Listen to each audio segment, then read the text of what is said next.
অনেক বাস খাওয়ার পরে বুঝলাম কাছের মানুষটাই সর্বপ্রথম বেইমানি করে। জীবনে কত মানুষকে হাসিয়েছি, আর আজ আমি নিজেই হাসতে ভুলে গেছি। সময় খারাপ না গেলে জানতেই পারতাম না আমি যে এত একা। শখের বয়সে টাকার অভাব থাকবেই, হ্যাঁ ব্রো, এটাই বাস্তবতা। জীবন থেকে একটা জিনিস শিখেছি, চাইলেই কারোর আপন হওয়া যায় না। ঘড়ির কাঁটা নড়ে তার সময় ঠিক রাখার জন্য, আর জীবনে খারাপ সময় আসে মানুষ চেনার জন্য। আমি মানুষটা অনেক বোকা, তাই সবাই আমাকে দিছে ধোকা। ছোট্ট একটা জীবন আমার, কষ্টের নেই অভাব। খারাপ সময় দেখছি আমি আপন মানুষের স্বভাব।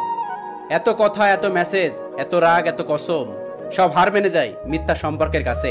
হাসি মুখে কথা বলি, সবার সাথে মিশে চলি। দুঃখ পেলে গোপন রাখি, সবাই ভাবে আমি খুব খুশি।